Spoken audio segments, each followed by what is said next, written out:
For more episode subscribes के novels Hindi channel. मेनू दिखाओ। उपन्यास ऑनलाइन पूरा पढ़ें। उपन्यास बिन। उपन्यास जब से मैंने अपना क्षेत्र दान करना शुरू किया, मैं युगों युगों में महान सम्राट बन गया। अध्याय 11। जब से मैंने अपना क्षेत्र दान करना शुरू किया, मैं युगों युगों में महान सम्राट बन गया। C11 पब फ्यूचर द्वारा विज्ञापन। अध्याय 11। लिन बेइफान ने एम्पायर सैंडबॉक्स खोला और देखा कि यह वास्तव में ऐसा था। उन्हें सट्टेबाजी और मुनाफाखोरी से सबसे ज़्यादा नफरत थी, खासकर उन लोगों से जो देश की अराजकता का फायदा उठाकर दैनिक जरूरतों की चीज़ों की कीमतें बढ़ाते थे, युद्ध से खूब पैसा कमाते थे, लोगों को तकलीफ देते थे और देश को अस्थिर बनाते थे। ये वाकई अपमानजनक था। लिन बेइफान ने अदालत में मामला उठाया और पूछा, मेरे वफादार प्रजाजनों, क्या आपके पास कोई अच्छी रणनीति है? अधिकारीगण एक दूसरे की ओर देखने लगे और जल्दबाजी में कुछ बोलने का साहस नहीं जुटा पाए। इस समय एक वरिष्ठ अधिकारी ने साहस करके पूछा, महाराज, आपके क्या विचार हैं? लिन बेइफान ने गुस्से में कहा, राष्ट्रीय उथल पुथल के समय ऐसे लोग होते हैं जो सट्टा लगाते हैं और जमाखोरी करते हैं, जिससे आम लोगों के लिए अभाव और बाजार में व्यवधान पैदा होता है। वे राज्य के लिए कीड़े हैं और उन्हें खत्म किया जाना चाहिए, अन्यथा आम लोगों के गुस्से को शांत करना पर्याप्त नहीं है। सभी अधिकारी हैरान और निराश हो गए। महाराज, आपको ऐसा नहीं करना चाहिए। ये व्यापारी आसपास के राजवंशों के प्रभावशाली कुलीन परिवारों से आते हैं, जिनकी पृष्ठभूमि बहुत ही मजबूत है। हमें उन्हें हल्के में नहीं लेना चाहिए। अगर हम कार्रवाई करते हैं तो परिणाम अकल्पनीय होंगे। हाँ महाराज, हमारे देश में संसाधनों और सामग्रियों की कमी है और हम कई वस्तुओं के लिए उन पर निर्भर हैं। अगर हम उन्हें नाराज करते हैं तो हमारा व्यापार अवरुद्ध हो जाएगा और इसका असर बहुत बड़ा होगा। इन कुलीन परिवारों के सदस्य अभी भी राजवंश में आधिकारिक पदों पर हैं और उनके संबंध पूरे राज्य में फैले हुए हैं। उन्हें वास्तव में नाराज नहीं होना चाहिए। इसके अलावा एक बार यह शुरू हो जाए तो कोई भी हमारे साथ व्यापार करने नहीं आएगा। लिन बेइफान ने गुस्से से कहा, क्या हम उन्हें अपने ऊपर हावी होने देंगे? महामहिम, शायद इस पर विचार करें, एक बुजुर्ग मंत्री ने सुझाव दिया। क्यों न किसी को भेजकर पहले उन्हें चेतावनी दी जाए ताकि वे अपनी कीमतें कम कर सकें। अगर यह काम नहीं करता है तो हम दूसरे तरीकों के बारे में सोच सकते हैं। पब फ्यूचर द्वारा विज्ञापन। लिन बेइफान ने जोर से घोषणा की, अच्छा, मैं उन्हें एक मौका दूंगा। किसी को तुरंत भेजो और मैं यहीं खबर का इंतजार करूंगा। हाँ महाराज, 1 घंटा बीत चुका था पर अभी तक कोई खबर नहीं आई थी। लेकिन लिन बेइफान को पहले से ही पता था कि इन व्यापारियों ने उसकी बातों की पूरी तरह से अवहेलना की है, जैसे कि वे उनके कानों के पास से गुजरने वाली हवा के अलावा कुछ नहीं थे। कुछ ने तो उत्तेजक ढंग से अपनी कीमतें और भी अधिक बढ़ा दीं। लिन बेइफान ने फैसला किया कि वह अब इसे बर्दाश्त नहीं कर सकता और व्यंग्यात्मक लहजे में कहा, इतने लंबे समय से कोई संदेश वापस नहीं आया है। ऐसा लगता है कि वे मुझे, सम्राट को, गंभीरता से नहीं लेते हैं। चूंकि यह मामला है, इसलिए मैं भी उन्हें दिल पर नहीं लूंगा। आप में से कौन मेरे लिए एक काम करने के लिए तैयार है, इन मुनाफाखोर चूहों को पकड़कर उन्हें कालकोठरी में डालने के लिए? इस पर अधिकारी एक बार फिर एक दूसरे की ओर देखने लगे, लेकिन किसी ने भी जवाब देने का साहस नहीं किया, क्योंकि यह कार्य अकृतज्ञ था और इसके अलावा इसने आपदा को आमंत्रित किया। वे इन व्यापारियों के पीछे के कुलीन परिवारों की अपेक्षा इस युवा सम्राट लिन बेइफान को अपमानित करना अधिक पसंद करेंगे। ऐसा लगता है कि मेरे शब्द कम प्रभावी होते जा रहे हैं। कोई भी व्यक्ति मेरी चिंताओं को दूर करने और मेरी समस्याओं को हल करने के लिए तैयार नहीं है। लिन बेइफान ने ठंडी हंसी के साथ उनमें से एक की ओर देखते हुए कहा, मंत्री लियू, आप राजस्व मंत्री हैं, यह मामला आपकी जिम्मेदारी होगी। राजस्व मंत्री, जिन्हें बुलाया गया था, बहुत चिंतित थे। महाराज, ऐसा नहीं किया जा सकता, इससे उनके पीछे के कुलीन परिवार नाराज होंगे। हमारा देश छोटा है और लोग कमजोर हैं, हम वाकई उन्हें नाराज नहीं कर सकते। तो फिर बताओ, तुम्हारे पास और क्या तरीके हैं? लिन बेइफान ने पूछा। राजस्व मंत्री ने धीरे से कहा, महाराज, हम कीमतें कम करने के लिए आपूर्ति बेच सकते हैं। लिन बेइफान ने बार बार उपहास किया, इतना मूर्खतापूर्ण तरीका, और आप वास्तव में इसे जोर से कह सकते हैं। क्या आपको लगता है कि उनके पास ज़्यादा आपूर्ति है या मेरे पास ज़्यादा है? क्या आप चाहते हैं कि मैं उन्हें समायोजित करने के लिए अपने हितों का त्याग करूं? पब फ्यूचर द्वारा विज्ञापन। महाराज, कृपया मुझे क्षमा करें। राजस्व मंत्री ने माफ़ी मांगते हुए सिर झुकाया। लिन बेइफान ने भावशून्यता से कहा, मंत्री लियू, राजस्व मंत्री होने के नाते आप इस मामले के लिए अपरिहार्य जिम्मेदारी वहन करते हैं। मैं आपको अभी 2 विकल्प दे रहा हूं, या तो अपने पद से इस्तीफा दे दें या उनका सामान जब्त कर लें। कोई एक चुनें। दूसरे पक्ष का चेहरा खिल उठा और फिर उसने अपनी सरकारी टोपी उतारते हुए कहा, आपका सेवक इस्तीफा देकर अपने गृहनगर में सेवानिवृत्त होना चाहता है। लिन बेइफान ने ताली बजाई और कहा, अच्छा, मैं तुम्हारा अनुरोध स्वीकार करता हूं। अपना सामान पैक करो और तुरंत बाहर निकल जाओ। मैं तुम्हें फिर से नहीं देखना चाहता। हमारे ज़िया साम्राज्य को तुम्हारे जैसे कायर व्यक्ति की कोई ज़रूरत नहीं है। हाँ महाराज, दूसरे पक्ष ने फिर झुककर प्रणाम किया और लड़खड़ाती चाल से चला गया। एक अन्य उच्चस्तरीय न्यायालय अधिकारी को बर्खास्त कर दिया गया था तथा संपूर्ण न्यायालय, सिविल तथा सैन्य, दोनों ही तरह के लोग इस प्रकार चुप थे मानो ठिठुर गए हों तथा आगे कुछ भी बोलने का साहस नहीं कर रहे थे। आदमी तो चला गया, लेकिन काम अभी भी बाकी है। लिन बेइफान ने मुस्कुराते हुए कहा, आप बहादुर लोगों में से कौन मेरी चिंताओं को साझा करने के लिए तैयार है? जो कोई भी इस मामले को अच्छी तरह से संभालेगा, मैं उसे राजस्व का नया मंत्री नियुक्त करूंगा। तभी एक सुंदर शाही रक्षक अचानक आगे आया। उन्होंने लिन बेईफान को हाथ जोड़कर प्रणाम किया और सम्मानपूर्वक कहा, यह विनम्र सेवक आपकी चिंताओं को दूर करना चाहता है। कृपया इस विनम्र सेवक को एक अवसर प्रदान करें। लिन बेईफान आश्चर्यचकित रह गया। क्या एक शाही रक्षक जो युद्ध कला में निपुण था ने वास्तव में आगे आकर इस कष्टकारी कार्य को करने का साहस किया? इस व्यक्ति ने लिन बेईफान की रुचि जगा दी। लिन बेईफान ने मुस्कुराते हुए पूछा, मैं आपके साहस की बहुत प्रशंसा करता हूँ। आपका नाम क्या है और आपकी पृष्ठभूमि क्या है? उस आदमी ने ऊंची आवाज में जवाब दिया, महाराज, इस विनम्र सेवक का नाम हेशिन है। मैं 3 साल से महल में हूँ और मेरे पास प्रथम श्रेणी के स्वामी की ताकत है। वर्तमान में मैं महाराज के सामने एक शाही रक्षक के रूप में सेवा करता हूँ। हम वर्तमान में भर्ती कर रहे हैं। CNKRJP अनुवादकों मित्लर्स का स्वागत है। डिस्कॉर्ड सर्वर URL पबफ्यूचर द्वारा विज्ञापन संपर्क टॉस साइट मैप दान करें मेनू दिखाओ। उपन्यास ऑनलाइन पूरा पढ़ें। उपन्यास बिन उपन्यास जब से मैंने अपना क्षेत्र दान करना शुरू किया, मैं युगों युगों में महान सम्राट बन गया। अध्याय 12। जब से मैंने अपना क्षेत्र दान करना शुरू किया, मैं युगों युगों में महान सम्राट बन गया। C12 पबफ्यूचर द्वारा विज्ञापन अध्याय 12। एक और परिचित आकृति उसकी आंखों के सामने प्रकट हुई। यह अनिश्चित था कि ऐतिहासिक हेशियन की तुलना में कौन अधिक मजबूत या कमजोर था। TLN URL लिन बेईफान हंसे बिना नहीं रह सका। कितना अच्छा नाम है, मुझे तुम्हारा नाम बहुत पसंद है। दरबार के सभी विद्वानों और योद्धाओं के बीच जब तक तुम में खड़े होकर मेरे लिए समस्याएं सुलझाने का साहस है, मैं तुम्हें एक मौका दूंगा। हेशियन बहुत खुश हुआ और झुककर बोला, धन्यवाद महाराज। लिन बेईफान ने ऊंची आवाज में पूछा, मैं आपसे पूछता हूं, अगर वे व्यापारी आदेश की अवहेलना करते हैं और उसका पालन नहीं करते हैं तो क्या किया जाना चाहिए? महामहिम, अराजकता के समय में सख्त कानून लागू किए जाने चाहिए। हेशियन ने ऊंची आवाज में कहा, राष्ट्रीय संकट के इस समय में अगर वे आदेश की अवहेलना करते हैं और सट्टेबाजी और जमाखोरी में लगे रहते हैं तो वे देश के गद्दार हैं। मेरी राय में उन्हें फांसी पर चढ़ा देना चाहिए। जब वह बोल रहा था तो उसकी कमर में बंधी तलवार की तीखी आवाज निकली, जिसकी ठंडी चमक दरबार में गूंज रही थी। खूब कहा है। लिन बेईफान ने एक बार फिर ऊंची आवाज में पूछा, मैं आपसे पूछता हूं, अगर वे व्यापारी अदालत के प्रति कोई सम्मान नहीं दिखाते हैं तो क्या किया जाना चाहिए? महामहिम, हेशियन ने जोर से कहा, अदालत के प्रति कोई सम्मान न दिखाना उनके दिलों में कोई श्रद्धा न होना है। बिना श्रद्धा के वे अपने शरीर के साथ जोखिम उठाने की हिम्मत करते हैं, जिससे देश में तबाही आती है और लोगों को तकलीफ होती है। एक बड़ा युद्ध क्षितिज पर है और देश को अराजकता में नहीं पड़ना चाहिए। हमें मुसीबत को होने से पहले ही रोकना चाहिए। इसलिए मेरा मानना है कि उन्हें फांसी पर चढ़ा देना चाहिए। बहुमूल्य तलवार एक बार फिर गूंजी। उसकी रक्तपिपासु रोशनी ने एक ऐसी डरावनी उपस्थिति पैदा की जिसने दिल को ठंडक पहुंचा दी। लिन बेईफान फिर ऊंची आवाज में बोला, मैं आपसे एक बार फिर पूछता हूं, अगर वे व्यापारी मुझे धमकाएं, अदालत को धमकाएं तो क्या किया जाना चाहिए? महामहिम, पबफ्यूचर द्वारा विज्ञापन। हेशियन ने जोर से घोषणा की, यदि वे आपके महामहिम को धमकाने की हिम्मत करते हैं तो अदालत को धमकाएं। वे विश्वासघाती अधिकारियों और विद्रोहियों के अलावा कुछ नहीं हैं। विश्वासघाती अधिकारियों और विद्रोहियों के मामले में मेरा मानना है कि चर्चा करने के लिए कुछ भी नहीं है। उन्हें मार डालो। बहुमूल्य तलवार को म्यान से बाहर निकालते ही वह तेजी से खनक उठी। उसकी धार इतनी तेज ठंडी रोशनी से चमक रही थी कि उसे सीधे देख पाना कठिन था।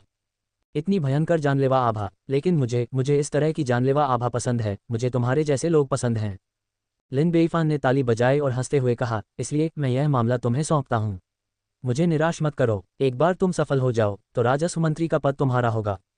हेशियन बहुत खुश हुआ। महाराज, आपकी महान दयालुता के लिए धन्यवाद।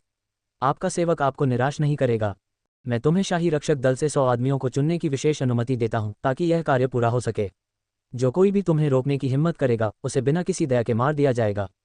लिन बेईफान ने अपना हाथ हिलाया। अब जाओ, मैं तुम्हारी खुशखबरी का इंतजार कर रहा हूं। हाँ महाराज, हेशियन ने ऊंची आवाज में कहा। इसके बाद हेशियन पीछे हट गया, अपने परिचित गार्डों को इकट्ठा किया और सट्टेबाजों और जमाखोरों को पकड़ने और उन्हें बड़ी जेल में डालने के लिन बेईफान के आदेश को निष्पादित करने के लिए निकल पड़ा। अगर कोई विरोध करे तो उसे सीधे मार दो। ... एक क्षण में ही राजधानी शहर खूनी तूफान से भर गया। शायद व्यापारियों ने भी यह कल्पना नहीं की होगी कि यह युवा सम्राट, जो कुछ ही दिन पहले सिंहासन पर बैठा था, उनके पीछे की शक्तिशाली ताकतों की परवाह किए बिना उनके खिलाफ कार्रवाई करने का साहस करेगा। कुछ क्षण की हिचकिचाहट के बाद कई लोगों के सिर जमीन पर गिर पड़े। उनका माल जब्त कर लिया गया और उसे राष्ट्रीय खजाने में डाल दिया गया। एक भाग को उचित दामों पर बेच दिया गया, जबकि शेष को मो साम्राज्य की ताकतों का प्रतिरोध करने के लिए रणनीतिक आपूर्ति बना दिया गया। आम लोग तालियां भी बजा रहे थे और बहुत चिंतित भी थे। मो राज्य की सेना हमला करने वाली थी और इस महत्वपूर्ण मोड़ पर उनके युवा सम्राट ने विभिन्न प्रभावशाली कुलीन परिवारों को अपमानित करने का साहस किया। क्या वह जानबूझकर मौत को दावत दे रहा था? पबफ्यूचर द्वारा विज्ञापन। यदि तुम्हें मरना ही है तो कृपया अकेले ही मर जाओ, हमें अपने साथ मत घसीटो। इस दृश्य को देख रहे कई जानकार लोगों ने अपना सिर हिलाया और आह भरी। वह उन सभी को अपमानित करने में कामयाब हो गया है जिन्हें अपमानित नहीं किया जाना चाहिए। यदि यह जारी रहा तो जिया साम्राज्य सचमुच बर्बाद हो जाएगा। जिया साम्राज्य ने ऐसा कौन सा पाप किया है कि उसे ऐसे मूर्ख शासक का बोझ उठाना पड़ रहा है। मैं शर्त लगा सकता हूं कि जिया साम्राज्य 2 महीने भी नहीं टिकेगा। कई लोग जल्दबाजी में भाग गए हैं क्योंकि जिया साम्राज्य में उन्हें कोई आशा नजर नहीं आ रही थी। एक और मूर्खतापूर्ण नीति के कारण देश रसातल में चला गया, जिसके बाद प्रधानमंत्री शियाओ बोलियांग और ग्रैंड जनरल चाई युलांग बेहद चिंतित हो गए। उन्होंने लिन बेइफान को मनाने के लिए सम्राट से मुलाकात का अनुरोध किया। चाचा, आप यहाँ क्यों आए हैं? लिन बेइफान ने चाय पीते हुए शांति से पूछा। प्रधानमंत्री शियाओ बोलियांग ने तत्काल कहा, महाराज कृपया अपना आदेश जल्दी से रद्द करें। उन व्यापारियों को मारा नहीं जा सकता, उनका माल जब्त नहीं किया जा सकता। उन्हें विभिन्न कुलीन परिवारों का समर्थन प्राप्त है जिनकी जड़ें बहुत गहरी हैं, जिन्हें हम भड़काने का जोखिम नहीं उठा सकते। एक बार वे क्रोधित हो गए तो हमारे देश और हमारे घरों का पतन दूर नहीं है। हाँ महाराज, हमने पहले ही मो साम्राज्य को भड़का दिया है। हम अन्य शक्तिशाली दुश्मनों को नाराज करने का जोखिम नहीं उठा सकते। अभी भी रुकने में देर नहीं हुई है। ग्रैंड जनरल चाई युलांग ने भी सलाह दी। लिन बेइफान ने हाथ हिलाकर कहा, बस मैंने अपना मन बना लिया है। ये व्यापारी जो युद्ध की अराजकता से लाभ कमाते हैं, उन्हें मेरे क्रोध को शांत करने के लिए मार दिया जाना चाहिए। एक बार जब वे समाप्त हो जाते हैं तो घरेलू स्थिरता स्वाभाविक रूप से आ जाएगी। add latest 8 no VAL bin CO only। लेकिन वे वास्तव में नाराज नहीं हो सकते, इससे राष्ट्र का पतन हो सकता है। लिन बेइफान ने जोर से चिल्लाते हुए कहा, आपको याद रखना चाहिए, जिया साम्राज्य कभी नष्ट नहीं होगा। इसके विपरीत मेरे नेतृत्व में ये फलेगा फूलेगा और भी मजबूत होगा। अगर कुछ और नहीं है तो आप सभी चले जाइए। महाराज, मैं थक गया हूँ, अब आप सब चले जाइए। हम वर्तमान में भर्ती कर रहे हैं। CNKRJP अनुवादकों मित्लर्स का स्वागत है। डिस्कॉर्ड सर्वर URL पबफ्यूचर द्वारा विज्ञापन। संपर्क टॉस साइट मैप दान करें, मेनू दिखाओ। उपन्यास ऑनलाइन पूरा पढ़ें। उपन्यास बिन। उपन्यास जब से मैंने अपना क्षेत्र दान करना शुरू किया, मैं युगों युगों में महान सम्राट बन गया। अध्याय 13। जब से मैंने अपना क्षेत्र दान करना शुरू किया, मैं युगों युगों में महान सम्राट बन गया। C13 पबफ्यूचर द्वारा विज्ञापन। अध्याय 13। जिया राज्य के 2 प्रमुख मंत्री निराशा भरे चेहरे के साथ वापस चले गए। इस समय लिन बेइफान द्वारा सट्टेबाजी और मुनाफाखोरी पर नकेल कसने और कुलीन परिवारों के रईसों और व्यापारियों की हत्या की खबर पूरे देश में तेजी से फैल गई। स्वाभाविक रूप से मो साम्राज्य तक पहुंच गई और मो साम्राज्य के सम्राट के ज्ञान में आ गई। मो साम्राज्य के सम्राट को आश्चर्य हुआ और वे निराश हो गए। क्या ये युवा सम्राट पागल हो गया है? इन व्यापारियों को कुलीन परिवारों का समर्थन प्राप्त है जिनके पास काफी शक्ति है। मैं भी उन्हें अपमानित करने की हिम्मत नहीं कर सकता, और फिर भी उसने उन सभी को मार डाला। हाँ महाराज, जब मुझे ये सूचना मिली तो मुझे भी यकीन नहीं हुआ। इतना जघन्य और पागलपन भरा काम करना। यही कहा जा सकता है कि जब स्वर्ग उसे नष्ट करना चाहता है तो पहले उसे पागल बनाता है। मंत्रियों ने हंसते हुए कहा। मो राज्य के सम्राट ने सहमति में सिर हिलाया। ये सच है, केवल एक पागल आदमी ही ऐसा पागलपन कर सकता है। इस समय सेनापति जोर से बोले, महाराज ये स्वर्ग से भेजा गया अवसर है, हम कर सकते हैं। जल्दबाजी की कोई जरूरत नहीं, जल्दबाजी की कोई जरूरत नहीं। मो साम्राज्य के सम्राट ने मुस्कुराते हुए कहा, अपने हाथ से इशारा करते हुए मानो सारी बुद्धिमत्ता पकड़ ली हो। वह युवा सम्राट पहले ही हत्याओं में पागल हो चुका है। व्यापारियों के पीछे रहने वाले कुलीन परिवार निश्चित रूप से तब तक चैन से नहीं बैठेंगे जब तक वे अपना बदला नहीं ले लेते। वे उस चींटी के मरने तक गोंद की तरह उससे चिपके रहेंगे। हमें शायद उंगली उठाने की भी जरूरत न पड़े। जिया साम्राज्य खुद को नष्ट कर सकता है। हा हा। महामहिम के शब्द बहुत ही चतुराईपूर्ण हैं। अधिकारियों ने एक स्वर में कहा। हम तैयारी जारी रखते हैं, लेकिन हम आराम करने के लिए थोड़ा इंतजार कर सकते हैं और कुलीन परिवार द्वारा पहला कदम उठाने का इंतजार कर सकते हैं। जब जिया साम्राज्य ढह जाएगा और अब और टिक नहीं पाएगा तो हम अपनी सेना भेजेंगे और एक ही झटके में जिया साम्राज्य को खत्म कर देंगे। हाँ हाँ, महाराज बहुत समझदारी की बात कह रहे हैं। अधिकारियों ने एक बार फिर एक स्वर में कहा। राजवंश में दूर स्थित कुलीन परिवार के कुलीनों को भी अब ये बात पता चल गई थी और वे क्रोध से आग बबूला हो रहे थे। उन्हें उम्मीद नहीं थी कि एक छोटे से राज्य का सम्राट उनके व्यापारियों को मारने और उनके माल को लूटने की हिम्मत करेगा। ये पूरी तरह से उकसावे की बात थी, उनकी स्थिति के प्रति पूरी तरह से उपेक्षा। ऐसा व्यवहार घृणित था और इसे कतई बर्दाश्त नहीं किया जा सकता था। अन्यथा हर कोई यही सोचता कि कुलीन परिवार के लोगों को धमकाना आसान है। पबफ्यूचर द्वारा विज्ञापन। इसलिए उन्होंने तुरंत कार्रवाई की और जिया साम्राज्य की अर्थव्यवस्था को अवरुद्ध करने के लिए एकजुट हो गए तथा जिया साम्राज्य और बाहरी दुनिया के बीच सभी वाणिज्यिक व्यापार को काट दिया। यदि कोई व्यक्ति अपनी इच्छा से कार्य करता है तथा जिया साम्राज्य के साथ व्यापार जारी रखता है तो वह प्रभावशाली कुलीन परिवारों का विरोध करेगा। ऐसी सजा अत्यंत घातक थी। चूंकि जिया साम्राज्य की आबादी कम थी, बंजर जमीन और सीमित संसाधन थे, इसलिए वे कई चीज़ों के लिए आयात पर बहुत ज़्यादा निर्भर थे। बाहरी दुनिया से कट जाने के बाद भोजन की सुरक्षा भी एक मुद्दा बन गई और देश जल्दी ही ढह गया। वर्तमान उपन्यासों का अनुसरण करें। None OV3LBNCO। एक के बाद एक लोगों ने अपना सिर हिलाया। जिया साम्राज्य वास्तव में खत्म हो चुका है। ऐसा तब होता है जब आप प्रभावशाली कुलीन परिवारों को नाराज करते हैं। वे तीव्र गति और निर्दयता से प्राणों पर प्रहार करते हैं। आखिरकार उस युवा सम्राट को अपनी मूर्खता की कीमत चुकानी पड़ी। इस बार तो देवता भी उसे नहीं बचा सकेंगे। ज़िया साम्राज्य अराजकता की स्थिति में था। ज़िया साम्राज्य के कई नागरिकों को कोई उम्मीद नहीं दिखी और वे युद्ध में तोप का चारा नहीं बनना चाहते थे, इसलिए वे तुरंत भाग गए। लिन बेइफान के इस तरह के कठोर व्यवहार को देखकर कई व्यापारी बहुत पहले ही हिम्मत हार चुके थे। आर्थिक नाकेबंदी को देखते हुए और यह महसूस करते हुए कि अब कोई व्यापार नहीं हो सकता, वे भी स्वाभाविक रूप से भाग गए। सड़कों पर आबादी बहुत कम हो गई और उनका पतन होने लगा। यहाँ तक कि अदालत में भी कई अधिकारी भागने लगे थे। एक बार जब लिन बेइफान शाही दरबार के सत्र में उपस्थित थे तो उन्होंने देखा कि लगभग 1/3 नागरिक और सैन्य अधिकारी गायब थे। जवाब में लिन बेइफान ने बस एक हल्की सी मुस्कान दी, यह अच्छा है कि ये बेकार कायब भाग गए, जिससे मुझे उन्हें साफ करने की परेशानी से छुटकारा मिल गया। पब फ्यूचर द्वारा विज्ञापन। संपूर्ण ज़िया साम्राज्य की स्थिति को एक शब्द में वर्णित किया जा सकता है, अराजकता।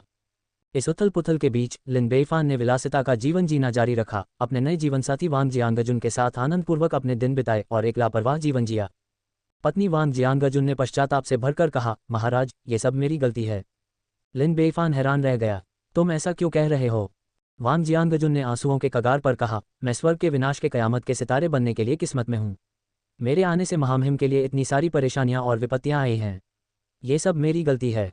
स्पष्टतः वह हर बात के लिए स्वयं को ही दोषी मानती थी। लिन बेइफान ने हंसते हुए वांग जियांगजुन का छोटा सा हाथ थाम लिया। मेरी प्यारी संगिनी, ज्यादा मत सोचो, इसमें से किसी का भी तुमसे कोई लेना देना नहीं है, ये सब मैंने जानबूझकर किया है। जैसा कि कहावत है, विनाश के बिना निर्माण नहीं हो सकता। हम पुराने राज्य को ध्वस्त किए बिना नए युग का स्वागत कैसे कर सकते हैं? महाराज, क्या आप सच बोल रहे हैं? वांग जियांगजुन ने कुछ उलझन में होकर अपनी आंखें झपकाईं। लिन बेइफान ने ऊंची आवाज में घोषणा की, मेरे शब्द सोने की तरह कीमती और जैद की तरह शुद्ध हैं, मैं आपको कैसे धोखा दे सकता हूँ? महाराज, अब मैं निश्चिंत हूँ। वांग जियांगजुन लिन बेइफान के आलिंगन में झुक गया। लालच से उस आदमी के शरीर की गर्मी को महसूस करते हुए वह मोह से भरकर उसकी खुशबू में सांस लेने लगी। हालांकि दूसरों का कहना था कि उसका पति एक अत्याचारी और मूर्ख शासक था। हालांकि उसके लिए यह आदमी बहुत अच्छा था, जिसने उसे सहारा दिया और एक गर्मजोशी भरा घर भी दिया। वह एक ऐसा आदमी था जिसका वह जीवन भर अनुसरण करेगी। उसने अपने मन में एक गुप्त निर्णय लिया, यदि महामहिम का निधन हो जाए तो वह अकेली नहीं रहेगी। उसी समय कुछ ही दूरी पर छज्जे से चांदी की घंटियों की मधुर ध्वनि आई। तुम छोटे सम्राट इतनी बेफिक्री और रोमांटिक जिंदगी का लुत्फ उठा रहे हो। देश में अराजकता है, पूरी तरह से गड़बड़ है, और तुम यहाँ हो, एक सुंदरी के साथ आराम कर रहे हो। हर कोई कहता है कि तुम एक ऐसे शासक हो जो अपने राज्य से ज्यादा अपनी सुंदरता को प्यार करता है, और अब याओ याओ सच में इस पर यकीन करती है। हंसी। पास में खड़े इंपीरियल गार्ड के चेहरे का रंग बदल गया। ये कौन है? हम वर्तमान में भर्ती कर रहे हैं। CNKRJP अनुवादकों मिथलिस का स्वागत है। Discord server URL pub future द्वारा विज्ञापन। संपर्क टॉस साइट मैप दान करें मेनू दिखाओ। उपन्यास ऑनलाइन पूरा पढ़ें। उपन्यास बिन। उपन्यास जब से मैंने अपना क्षेत्र दान करना शुरू किया, मैं युगों युगों में महान सम्राट बन गया। अध्याय 14। जब से मैंने अपना क्षेत्र दान करना शुरू किया, मैं युगों युगों में महान सम्राट बन गया। C14 पब फ्यूचर द्वारा विज्ञापन। अध्याय 14। यह मामला कोई छोटा मुद्दा नहीं है। किसी अज्ञात व्यक्ति ने वास्तव में शाही महल में सेंध लगाई है। वर्तमान उपन्यासों का अनुसरण करें। नन OV3LB वह इतनी करीब आ गई है, फिर भी उसका पता नहीं चल पाया है। यदि घुसपैठिया किसी की हत्या का प्रयास करता है तो परिणाम अप्रत्याशित होंगे। उन्होंने तुरंत अपनी तलवारें खींच लीं और लिन बेइफान को बचाने के लिए उसे घेर लिया। हत्यारे, जल्दी आओ और सम्राट की रक्षा करो। बूढ़ा नपुंसक लियू भी लिन बेइफान के पास दिखाई दिया। उसके पूरे शरीर की सच्ची क्यूई संघनित हो गई, जो बाहर निकलने के लिए तैयार थी, क्योंकि वह ध्यान से दूरी में देख रहा था। छत पर काले कपड़े पहने एक युवा लड़की दिखाई दी। वह लगभग 16 या 17 वर्ष की थी, नाजुक आकृति, गोरी त्वचा और आकर्षक शरीर वाली। उसके बाल 2 जूड़ों में बंधे थे, फिर भी उसके बाल लंबे काले थे जो कमर तक लटक रहे थे। वह एक छड़ी पर कैंडी ढौ खा रही थी, सिर हिला रही थी, अपने चिकने और गोरे छोटे पैरों को लापरवाही से लटकाए हुए छत पर बैठी थी। बहुत जीवंत और प्यारी लग रही थी। लिन बेइफान ने अपना हाथ हिलाया। घबराओ मत, हमारे सामने जो छोटी लड़की है वह स्पष्ट रूप से एक मास्टर है। अगर वह मुझे मारना चाहती तो तुम उसे बिल्कुल भी नहीं रोक पाते। छोटे मूर्ख सम्राट, तुम सही हो। अगर याओ याओ तुम्हें मारना चाहती तो तुम्हारा सिर बहुत पहले ही गिर गया होता। रहस्यमयी लड़की हंसी, उसका स्वर आत्मविश्वास से भरा हुआ था। लिन बेइफान ने हाथ से इशारा किया। युवा महिला, आपका नाम क्या है और आप यहाँ क्यों आई हैं? रहस्यमयी लड़की ने कैंडीड नागफनी की छड़ी को एक तरफ फेंक दिया जिसे उसने अभी अभी खाया था। उसके छोटे पैर हल्के से हिले और एक पल में टेलीपोर्टेशन की तरह वह लिन बेइफान के सामने आए, अपना छोटा सिर उठाया और एक शरारती मुस्कान के साथ कहा, मेरा नाम याओ याओ है, मैं तुम्हें मारने के लिए आया हूँ। ये सुनकर सभी लोग घबरा गए। पब फ्यूचर द्वारा विज्ञापन। हालांकि लिन बेइफान ने इसे बेपरवाही से हंसते हुए टाल दिया। मुझे क्यों मारना? क्योंकि अब आपका सिर काले बाजार के इनाम बोर्ड पर सूचीबद्ध है, जिसकी कीमत 500,000 टेल है, जो काफ़ी बड़ी रकम है। रहस्यमयी लड़की की आंखें चमक उठी। जब तक मैं तुम्हें मार दूंगी, वह पैसा याओयास ही रहेगा। लिन बेईफान क्रोधित हो गया। क्या मेरा सिर इनाम बोर्ड पर है? लड़की याओयाओ ने सिर हिलाया। लिन बेईफान ने क्रोध जारी रखा। केवल 500,000 टेल का इनाम? क्या वे मुझे इतना कम महत्व देते हैं? लड़की याओयाओ खांसी। अहम। उसने झुंझलाहट में अपनी आंखें घुमाईं। 500,000 टेल पहले से ही काफ़ी है। यहाँ तक कि एक जन्मजात मास्टर भी इससे मोहित हो जाएगा। फिर आपको लगता है कि आपके सिर की कीमत कितनी है? लिन बेईफान ने उंगली आगे बढ़ाते हुए कहा, कोई बात नहीं, इसकी कीमत कम से कम 10 मिलियन टेल तो होनी ही चाहिए, है ना? लड़की याओयाओ फिर खांसने लगी। अहम। 10 करोड़ टेल? आप इसके बारे में सोच भी कैसे सकते हैं? याओयाओ ने झल्लाहट से कहा, इस कीमत पर तो ग्रैंड मास्टर भी चाल चलने से खुद को नहीं रोक सकता। लेकिन तुम तो बस एक छोटे से राज्य के सम्राट हो। क्या यह मुर्गे को मारने के लिए छुरी का इस्तेमाल करने जैसा नहीं है? क्या तुम्हें ऐसा नहीं लगता? हालांकि लिन बेईफान की राय अलग थी। आप ऐसा नहीं कह सकते। अगर किसी व्यक्ति की कोई महत्वाकांक्षा नहीं है, तो वह नमकीन मछली से किस तरह अलग है? TLN नमकीन मछली, ऐसा व्यक्ति जिसके पास महत्वाकांक्षा की कमी है या जिसने सुधार की दिशा में कोई प्रयास करना छोड़ दिया है। युवा लड़की जोर से हंस पड़ी। मैं अब और बर्दाश्त नहीं कर सकती, मैं हंसते हंसते मर जाऊंगी। कौन शिकायत करता है कि उनका इनाम बहुत कम है? ये तो जल्दी मौत मांगने जैसा है। कोई आश्चर्य नहीं कि दूसरे लोग आपको मूर्ख शासक कहकर कोसते हैं। एक महान मूर्ख शासक। लिन बेईफान ने ठंडी मुस्कान दी। बिना सोचे समझे, मुझे पता है कि यह उन कुलीन परिवारों द्वारा जारी किया गया होगा। सिर्फ इसलिए कि मैंने उनके कुछ लोगों को मार दिया और कुछ सामान ले लिया, उन्होंने इनाम जारी कर दिया। इतनी कम कृपा, वे कभी भी कुछ महान हासिल नहीं कर पाएंगे। लड़की ने आंखें घुमाईं। तुम कहते हो कि तुमने अभी कुछ लोगों को मारा है और कुछ सामान लूट लिया है। तुमने साफ तौर पर उनके मुंह पर तमाचा मारा है, और वे कुलीन परिवार अपने चेहरे को सबसे ज्यादा महत्व देते हैं। अगर वे तुम्हारे साथ सौदा नहीं करेंगे, तो वे और किसके साथ सौदा करेंगे? पब फ्यूचर द्वारा विज्ञापन। आप एक कदम उठा सकते हैं, लेकिन इतने कंजूस मत बनो। केवल 500,000 टेल? आप किसका अपमान कर रहे हैं?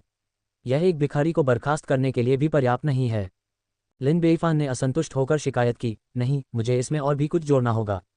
युवा लड़की याओयाओ दंग रह गई। क्या तुम और पैसे जोड़ना चाहती हो? लिन बेईफान ने गंभीरता से सिर हिलाया। लड़की एक बार फिर जोर से हंसी। ऐसा मत करो।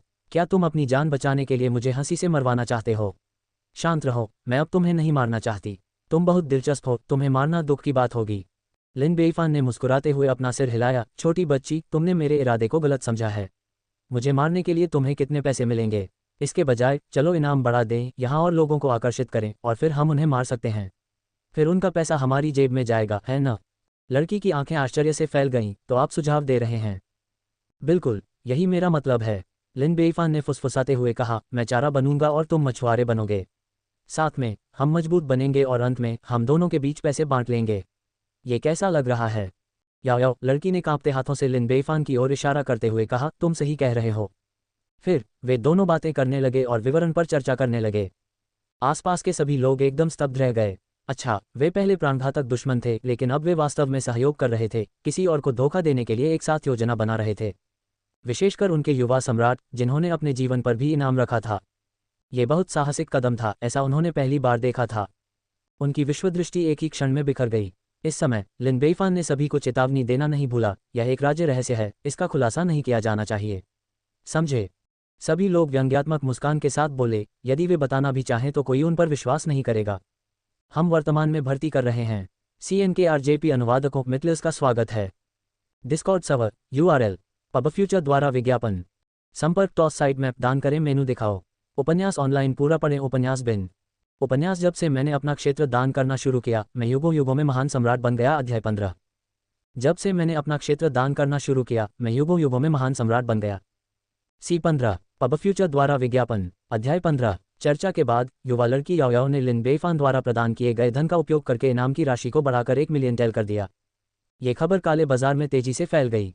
किसी ने युवा सम्राट लिन बेईफान के सिर के लिए अतिरिक्त 500,000 टेल की पेशकश की है। देखो, उससे कितनी नफरत की जाती है। इनाम की राशि बढ़ाकर 1 मिलियन टेल कर दी गई है।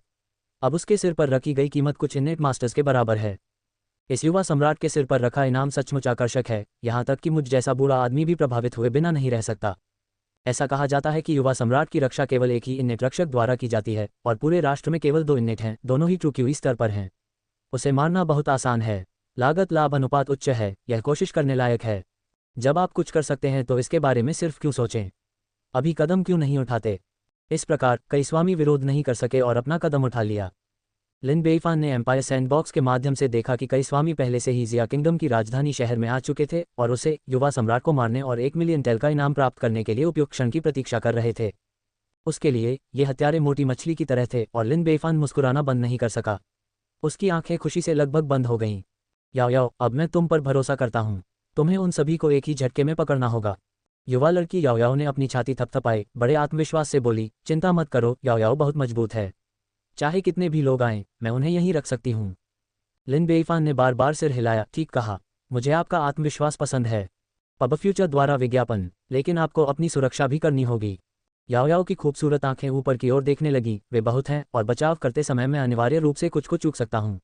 अगर तुम अपनी जान गंवा दोगे तो मुझे दोष मत देना। लिन बेइफान ने तुरंत अपना सिर हिलाया, निश्चिंत रहो, मैं तुम्हें दोष नहीं दूंगा। किसी भी लंबी जटिलता से बचने के लिए चलो उन्हें एक एक करके नीचे गिराते हैं। इस तरह वे भागने में सक्षम नहीं होंगे। तुम क्या सोचते हो? ये बहुत बढ़िया होगा, लेकिन वे छिपने में विशेष रूप से अच्छे हैं। उन सभी को ढूंढना आसान नहीं होगा। याओ याओ ने अपना सिर हिलाया। लिन बेइफान ने तुरंत कागज का एक टुकड़ा थमाते हुए फुसफुसाते हुए कहा, यह जानकारी अभी अभी एक जासूस ने भेजी है। चिन्हित स्थान पर एक मास्टर छिपा हुआ है, संभवतः इनेट स्तर पर। चुपके से जाओ और उसे पकड़ लो। याओ याओ ने इसे लिया और आश्चर्य से कहा, आपकी खुफिया प्रणाली वास्तव में प्रभावशाली है, एक जन्मजात मास्टर की खोज करने के लिए। मैं जाकर देखूंगा और अगर वास्तव में कोई है तो मैं उन्हें पकड़ लूंगा और वापस लाऊंगा। कृपया करो। लिन बेइफान ने अपना हाथ हिलाया। छोटी लड़की याओ याओ ने अपने छोटे से पैर से धक्का दिया और तुरंत शहर की दीवार को फांदकर नजरों से ओझल हो गई। हालांकि अगरबत्ती जलाने में लगने वाले समय से भी कम समय में वह अपने हाथ में एक बेहोश अधेड़ व्यक्ति को लेकर वापस लौट आए। पता चला कि वह एक जन्मजात बेहद सतर्क व्यक्ति था। उसने मुझे देखते ही हमला कर दिया। सौभाग्य से वह मेरे सामने नहीं टिक सका और मैंने उसे कुछ ही चालों में नीचे गिरा दिया। हा। याओ याओ को खुद पर बहुत गर्व था। आपने कड़ी मेहनत की है। लिन बेइफान मुस्कुराया और कागज का एक टुकड़ा निकाला। यह अभी अभी एक जासूस से आया है। फेंगशुई मंदिर में एक असाधारण शक्ति वाला इन्नेट है। कृपया उसे पकड़कर वापस ले आओ। जरूर। याओ याओ ने कागज का पर्चा लिया, उस पर नजर डाली, जिस व्यक्ति को वह पकड़े हुए थी उसे गिरा दिया और तुरंत वहां से चली गई। एक कप चाय पीने में लगने वाले समय से भी कम समय में वह एक अन्य व्यक्ति को अपने साथ घसीटते हुए वापस लौट आए। फिर लिन बेइफान ने एक और नोट सौंपा और याओ याओ किसी को पकड़ने के लिए फिर से निकल पड़ा। पब फ्यूचर द्वारा विज्ञापन। इस तरह 7 बार आगे पीछे दौड़ने के बाद याओ याओ ने कुल 7 इनेट्स को पकड़ लिया था। याओ याओ। लिन बेइफान ने कागज का एक और टुकड़ा निकाला। मुझे थोड़ा आराम करने दो। युवा लड़की याओ याओ ने अपना हाथ हिलाया, आइस्ती का एक बड़ा घूंट लिया और लिन बेइफान को घूरते हुए कुछ हद तक नाराजगी से कहा, याओ याओ ने आखिरकार इसे समझ लिया है। तुम मेरे साथ हमेशा से कुली की तरह व्यवहार करते रहे हो। मैं हर जगह भागती रही, लोगों को पकड़ती रही, जबकि तुम यहाँ आराम से बैठकर अपनी चाय का आनंद ले रहे हो। तुम बदमाश। ये कहना उचित बात नहीं है। लिन बेइफान ने पलटकर जवाब दिया, अगर मेरे पास तुम्हारी तरह के हुनर होते तो मैं बहुत पहले ही खुद ही कार्रवाई कर चुका होता। समस्या यह है कि मेरे पास नहीं है ना? इसलिए मेरे पास तुम्हें परेशान करने के अलावा कोई विकल्प नहीं है। इसके अलावा मैं भी बेकार नहीं बैठा हूँ। क्या तुम मेरी दी गई खुफिया जानकारी के बिना लोगों को इतनी आसानी से पकड़ सकते थे? ये तो समझ में आता है, लेकिन फिर भी मुझे लगता है कि मैं उलझन में हूँ। याओ याओ ने लिन बेइफान को आंख मारते हुए उसे पागलों की तरह संकेत दिए। लिन बेइफान को संदेश मिल गया और उसने दुखी मन से कहा, जब हम अंत में लूट का माल बांटेंगे तो मैं तुम्हें थोड़ा और दूंगा, ठीक है? याओ याओ की आंखें चमक उठी। ये सौदा हो गया। उसके बाद उसने चाय की चुस्की ली और एक बार फिर जीवंत हो गई और स्वेच्छा से लिन बेइफान के लिए काम करने चली गई। जैसे जैसे उनका सहयोग गहरा होता गया, अधिक से अधिक शीर्ष विशेषज्ञों को आश्चर्यजनक रूप से पकड़ा गया। जो लोग इस मामले पर बारीकी से ध्यान दे रहे थे वे हैरान थे। ऐसी अफवाहें थीं कि युवा सम्राट की हत्या करने के लिए कई विशेषज्ञ आए थे ताकि उसके सिर पर इनाम रखा जा सके, लेकिन इतने लंबे समय के बाद भी जिया साम्राज्य शांत और शांत कैसे था, बिना किसी खबर के? क्या ऐसा हो सकता है कि वे सभी नष्ट हो गए हों? उन्हें इस बात का पता नहीं था कि हालांकि वे मारे नहीं गए थे, लेकिन उन्हें याओ याओ ने पकड़ लिया था, उनकी युद्ध क्षमताएं छीन ली थीं और कालकोठरी में बंद कर दिया था। अंत में ये पता चला कि वहां 13 इनेट मास्टर्स और 45 प्रथम श्रेणी के विशेषज्ञ थे। स्वाभाविक रूप से उनके पास जो धन था वह लिन बेइफान और याओ याओ के हाथों में चला गया। हम वर्तमान में भर्ती कर रहे हैं। CNKRJP अनुवादकों मिथलिस का स्वागत है। Discord server URL pub future द्वारा विज्ञापन। संपर्क टॉस साइट मैप दान करें मेनू दिखाओ। उपन्यास ऑनलाइन पूरा पढ़ें। उपन्यास बिन। उपन्यास जब से मैंने अपना क्षेत्र दान करना शुरू किया मैं युगों युगों में महान सम्राट बन गया। अध्याय 16। जब से मैंने अपना क्षेत्र दान करना शुरू किया मैं युगों युगों में महान सम्राट बन गया। C16 पब फ्यूचर द्वारा विज्ञापन। अध्याय 16। यह 1 लाख ताइल चांदी का नोट तुम्हारा है, यह मेरा है। ये 50,000 ताइल चांदी का नोट तुम्हारा है, यह मेरा है। ये 10,000 ताइल चांदी के 2 नोट तुम्हारे हैं, ये 2 मेरे हैं। इस समय लिन बेईफान युवा लड़की याओ याओ के साथ लूट का माल बांटते हुए आमने सामने थी।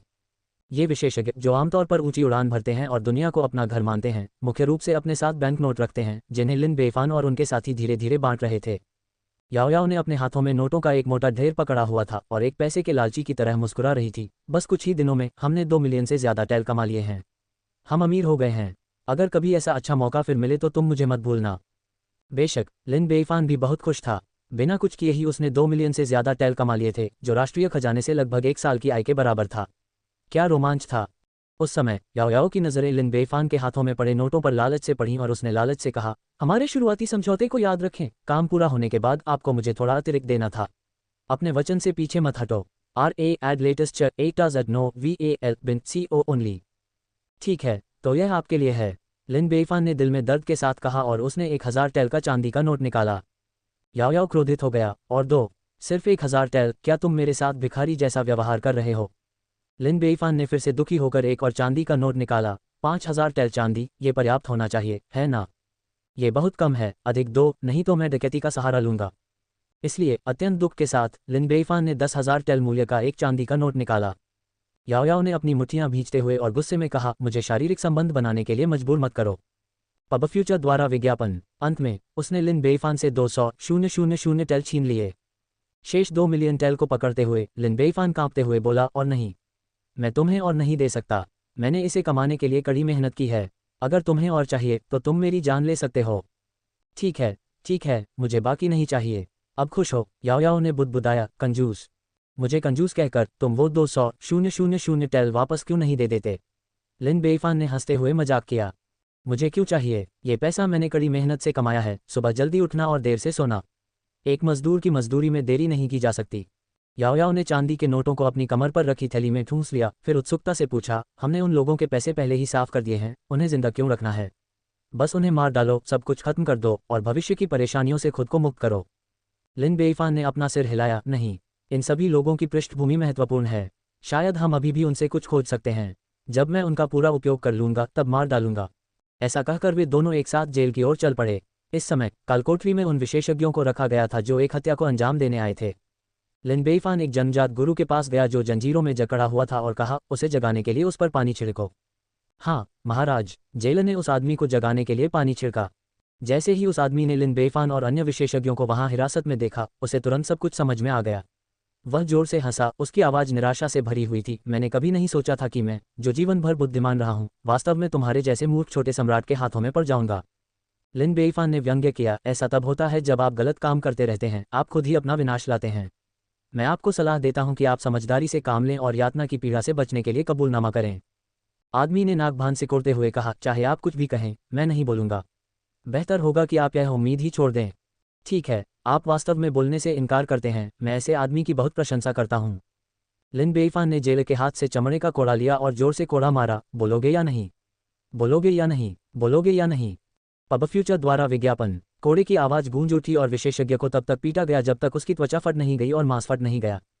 फिर भी उसने अपने दांत पीस लिए। मैं नहीं बोलूंगा। लिन बेईफान ने कोड़ा मारना जारी रखा, यदि तुम नहीं बोलोगे तो मैं तुम्हें मार डालूंगा। दूसरे व्यक्ति ने, जो वीर और अडिग था, उत्तर दिया, भले ही आप मुझे पीट पीट कर मार डालें, मैं बोलूंगा नहीं। मुझे यकीन नहीं होता, बोलोगे या नहीं, बोलोगे या नहीं, बोलोगे या नहीं। लिन बेईफान ने कोड़े चलाना जारी रखा और उस आदमी को तब तक पीटता रहा जब तक कि उसका मांस खून से लथपथ नहीं हो गया और उसकी हड्डियां बाहर नहीं आ गईं। आखिरकार वह आदमी टूट गया और दहाड़ते हुए बोला, बस अब क्या कहना चाहते हो, पहले कम से कम सवाल तो बताओ। लिन बेईफान। याओ याओ, जो नाटक देख रही थी, ने मुंह में पुराना खून थूका और बेकाबू हंसी में फूट पड़ी। हाँ, तुम लोग बहुत मजेदार हो। कालकोठरी से बाहर आने के बाद पहले के दृश्यों को याद करते हुए याओ याओ अभी भी हंसी से सीधा नहीं हो सका। लिन बेईफान के पास कहने को शब्द नहीं थे। इसमें क्या मजाक है, ये कैसे मजेदार नहीं है। मैं, याओ याओ, 1 दशक से ज्यादा समय से जीवित हूं और मैंने पहले कभी ऐसी पूछताछ नहीं देखी। बिना किसी वास्तविक पूछताछ के सभी को पीटा गया, अपराधी खुद ही टूट गया। हाँ, याओ याओ तब तक हंसा जब तक उसकी आंखों से आंसू नहीं निकल आए। यह मेरा पहला प्रयास था, कुछ गलतियां हुई, अगली बार ऐसी कोई गलती नहीं होनी चाहिए। लिन बेईफान ने अपने अनुभव का सारांश दिया। छोटे मूर्ख सम्राट, तुमने अभी तक उन 2 मिलियन टेल्स का कोई उपयोग नहीं ढूंढा है ना। याओ याओ की काली आंखें घूम गईं। आप क्या योजना बना रहे हैं, लिन बेईफान ने सावधानी से पूछा। चलो एक सौदा करते हैं। याओ याओ ने मुस्कुराते हुए कहा, तुम मुझे वो 2 मिलियन टेल दे दो, और अगर तुम्हारा देश गिर जाता है और तुम्हारा परिवार बर्बाद हो जाता है तो मैं, याओ याओ, तुम्हारी जान बचाने के लिए व्यक्तिगत रूप से कार्रवाई करूंगी। अगर तुम दुर्भाग्य से मर जाते हो तो मैं तुम्हारे लिए कुछ अतिरिक्त कागजी पैसे जला दूंगी ताकि तुम परलोक में भी मौज मस्ती कर सको। कैसा रहेगा? हम वर्तमान में भर्ती कर रहे हैं। CNKRJP अनुवादकों मितलिस का स्वागत है। Discord server URL pub future द्वारा विज्ञापन। संपर्क टॉस साइट मैप दान करें मेनू दिखाओ। उपन्यास ऑनलाइन पूरा पढ़ें। उपन्यास बिन उपन्यास जब से मैंने अपना क्षेत्र दान करना शुरू किया मैं युगों युगों में महान सम्राट बन गया। अध्याय 17। जब से मैंने अपना क्षेत्र दान करना शुरू किया मैं युगों युगों में महान सम्राट बन गया। C17 पब फ्यूचर द्वारा विज्ञापन। अध्याय 17। आप स्पष्ट रूप से कुछ भी नहीं के बदले कुछ पाने की कोशिश कर रहे हैं। यह आपकी इच्छाधारी सोच है। लिन बेईफान ने शाप दिया। तो क्या मैं गलत हूँ? याओ याओ ने आग्रह किया। अब अपनी स्थिति पर गौर करें। भले ही आप अमीर हैं लेकिन आपका देश नाकाबंदी में है। आप अपना पैसा भी खर्च नहीं कर सकते। ये कुछ भी न होने जैसा है। यह अध्याय नवंबर AL बीन CO द्वारा अपडेट किया गया है। आपकी अर्थव्यवस्था नाकाबंदी के अधीन है। आपका देश छोटा है और जनसंख्या विरल है। संसाधन दुर्लभ हैं और धीमी गति से विनाश के अलावा कोई दूसरा रास्ता नहीं है। इसके अलावा पड़ोसी मो किंगडम आपकी भूमि पर लालच कर रहा है और उसने पहले से ही 400,000 सैनिकों को इकट्ठा किया है जो किसी भी समय हमला करने के लिए तैयार हैं। ये कहा जा सकता है कि आपका ज़िया साम्राज्य खत्म हो गया है और आप राज करने वाले सम्राट भी खत्म हो गए हैं। इसलिए इस पैसे का उपयोग अपने लिए जीवन का एक और मौका खरीदने के लिए करना बेहतर होगा और मैं, याओ याओ, आपके अस्तित्व को सुनिश्चित कर सकता हूँ। मेरी जान बचाने के लिए 2 मिलियन टेल्स। आपने अच्छा सौदा किया है। लिन बेईफान ने जोर से घोषणा की। मैं तुमसे कहता हूँ ज़िया साम्राज्य कभी नष्ट नहीं होगा और न ही मैं। मेरे शासन के तहत ज़िया साम्राज्य ऊंचा रहेगा और फलता फूलता रहेगा। याओ याओ हैरान थी। इतना आत्मविश्वास! क्या तुम्हारे पास हवा के विपरीत दिशा मोड़ने का कोई तरीका है? बेशक, मेरे पास एक योजना है, लिन बेईफान ने आत्मविश्वास से कहा। याओ याओ उत्सुक हो गई। क्या योजना है? क्या तुम मुझे इसके बारे में बता सकती हो? लिन बेईफान ने मुस्कुराते हुए याओ याओ को देखा। याओ याओ, आपकी पृष्ठभूमि काफ़ी असाधारण लगती है। बिल्कुल, याओ याओ ने गर्व से अपना छोटा सा सिर उठाया। क्या कोई साधारण छोटी शक्ति इस राजकुमारी याओ याओ की तरह स्मार्ट, सुंदर और साधन संपन्न किसी को जन्म दे सकती है? लिन बेईफान ने फिर पूछा, आप कुलीन परिवारों से किस तरह तुलना करते हैं? याओ याओ का चेहरा घृणा से भरा था। वे तो मेरे साथ एक ही सांस में उल्लेख किए जाने के भी योग्य नहीं हैं। पब फ्यूचर द्वारा विज्ञापन। मैं समझ गया, तुम्हें उनसे डरना नहीं चाहिए, है ना? याओ याओ ने तो और भी नकारात्मक टिप्पणी की। आपको उनसे पूछना चाहिए कि क्या वे मुझसे डरते हैं। तब मुझे राहत मिली। लिन बेईफान ने ताली बजाते हुए कहा, याओ याओ, तुम्हारे लोग भी व्यापार में शामिल हैं, है ना? मैं तुम्हारे साथ एक सौदा करना चाहता हूँ। मैं अपने बैंक नोटों का इस्तेमाल करके तुमसे सामान खरीदना चाहता हूँ। क्या ये संभव है? तुम मेरे साथ व्यापार करना चाहते हो? याओ याओ हैरान था। हाँ, पर्याप्त संसाधनों और आपूर्ति के साथ मुझे विश्वास है कि हम ये युद्ध जीत सकते हैं। लिन बेईफान ने सिर हिलाया। ठीक है, लेकिन मुझे तिगुनी कीमत चाहिए। याओ याओ ने मुस्कुराते हुए 3 उंगलियां उठाते हुए कहा। आप संकट का फायदा उठा रहे हैं, लिन बेईफान ने गुस्से से कहा। आप इस बारे में इस तरह सोच सकते हैं? याओ याओ ने गर्व से कहा। अब आपके पास कोई और विकल्प नहीं है, आप केवल मुझे चुन सकते हैं। लिन बेईफान ने गहरी सांस ली। दिल टूट गया। काश! आह, क्यों? याओ याओ ने हैरान होकर पूछा। लिन बेईफान ने दुखी होकर कहा, मैंने सोचा था कि साथ मिलकर लड़ाई लड़ने और दुश्मनों को मात देने के बाद हम कम से कम खुद को दोस्त तो कह सकते हैं। लेकिन ऐसा नहीं हुआ। मैं हमेशा यही मानता था कि हमारे बीच जो कुछ भी है वह स्नेह का बंधन है, लेकिन अंत में ये सिर्फ व्यापार है। ठीक है, अगर इसकी कीमत 3 गुना है तो 3 गुना होगी। भले ही मुझे इसकी कीमत चुकानी पड़े, लेकिन इसे मेरे लिए एक सबक माने कि मैं आपको देख पाऊँ कि आप वास्तव में कौन हैं। याओ याओ अचानक घबरा गई। उसे ऐसा महसूस हुआ जैसे वह लिन बेईफान को खोने वाली थी, जिसे वह कुछ हद तक अपना दोस्त मानती थी। नहीं, रुको, मैं तो बस मजाक कर रहा था। मैं तुमसे सिर्फ दुगनी कीमत लूंगा, ठीक है? दुगनी कीमत, ठीक है ना? लिन बेईफान ने फिर से आह भरी। याओ याओ, खुद को परेशान मत करो। भले ही इसकी कीमत दोगुनी हो, फिर भी यह मेरे लिए एक खगोलीय आंकड़ा है और मैं इसे वहन नहीं कर सकता। चूंकि तुम वास्तव में मेरी मदद नहीं करना चाहते हो, चलो इसे भूल जाओ और व्यापार के नियमों पर टिके रहो। पब फ्यूचर द्वारा विज्ञापन। ये बिल्कुल भी परेशानी की बात नहीं है, बिल्कुल भी नहीं। मैं वास्तव में आपकी मदद करना चाहता हूँ। याओ याओ चिंतित हो गया। 50% ज़्यादा? मैं आपसे सिर्फ 50% ज़्यादा ही चार्ज करूंगा, ठीक है? आखिरकार माल के परिवहन में भी लागत आती है। सहमत हूँ, ये सौदा हो गया। लिन बेईफान ने अपना चेहरा शांत किया, जहां अब दुख का कोई निशान नहीं दिख रहा था। याओ याओ को अचानक लगा कि उसके साथ धोखा हुआ है, लेकिन शब्द पहले ही निकल चुके थे और पीछे मुड़ने का कोई रास्ता नहीं था। उसने गुस्से में कहा, इस बार मैं इसे आपकी मदद मानूंगी, लेकिन अगर भविष्य में पैसा कमाने का मौका मिला तो आप मुझे नहीं भूल सकते। चिंता मत करो मिस याओ याओ, तुम्हें निश्चित रूप से लाभ मिलेगा। लिन बेईफान ने मुस्कुराते हुए कहा। ये हुई ना बात, याओ याओ ने गर्व से कहा, मुझे बताओ तुम क्या चाहती हो ताकि मैं वापस जाकर तैयार हो जाऊं। लिन बेईफान ने जवाब दिया, मुख्य रूप से भोजन, जितना ज़्यादा उतना अच्छा। भोजन के अलावा हम कुछ तेल, चीनी, सूती कपड़े और इसी तरह की चीज़ें भी इस्तेमाल कर सकते हैं। जितना ज़्यादा उतना अच्छा। कोई बात नहीं, मेरी खुशखबरी का इंतज़ार करो। याओ याओ ने लिन बेईफान से 2 मिलियन टेल चांदी के नोट लिए और खुशी खुशी वहां से चली गई। कुछ ही देर बाद वह एक खतरनाक चोटी पर दिखाई दी। शिखर के ऊपर एक शांत निवास था। प्रांगण में बैंगनी वस्त्र पहने एक अत्यंत सुंदर महिला ध्यान आसन पर बैठी हुई थी। उसके चेहरे पर शांति थी, मानो वह ब्रह्मांड के साथ एकाकार हो, तथा ऐसा प्रतीत हो रहा था कि वह साधना कर रही हो। उस समय याओ याओ ने अचानक आकर उत्साह से कहा, मास्टर, मैंने अपनी यात्रा पर 2 मिलियन टेल कमाए हैं। और मैंने पवित्र संप्रदाय के लिए 2 मिलियन टेल का एक बड़ा सौदा भी सुरक्षित कर लिया है। उस बेहद खूबसूरत महिला ने अपनी आंखें खोली और मुस्कुराई, याओ याओ, तुम फिर से शरारती हो रही हो। हम वर्तमान में भर्ती कर रहे हैं। CNKRJP अनुवादकों मितलिस का स्वागत है। डिस्कॉर्ड सर्वर URL पबफ्यूचर द्वारा विज्ञापन। संपर्क टॉस साइट मैप दान करें मेनू दिखाओ। उपन्यास ऑनलाइन पूरा पढ़ें। उपन्यास बिन। उपन्यास जब से मैंने अपना क्षेत्र दान करना शुरू किया, मैं युगों युगों में महान सम्राट बन गया। अध्याय 18। जब से मैंने अपना क्षेत्र दान करना शुरू किया, मैं युगों युगों में महान सम्राट बन गया। C18 पबफ्यूचर द्वारा विज्ञापन। अध्याय 18। TLN आपको बेच दिया गया है और आप उसके लिए पैसे भी गिन रहे हैं। शोषण के बारे में अनभिज्ञ होने के बावजूद भी आप प्रक्रिया को सुविधाजनक बनाकर रूपकात्मक रूप से पैसे गिनकर इसमें सक्रिय रूप से भाग ले रहे हैं। याओ याओ को बहुत बुरा लगा। गुरु, आप ऐसा क्यों कह रहे हैं? मैं पवित्र संप्रदाय के लिए पैसे कमा रहा हूँ। वह बेहद खूबसूरत महिला हंस पड़ी, क्या तुम्हें पूछने की ज़रूरत है? तुम आधे महीने से भी कम समय के लिए गए हो। मुझे बताओ, दुनिया में ऐसा कौन सा व्यवसाय है जो इतने कम समय में 2 मिलियन टेल कमा सकता है? तुम फिर से वही अपरंपरागत तरकीबें आजमाने जा रहे होगे, है न?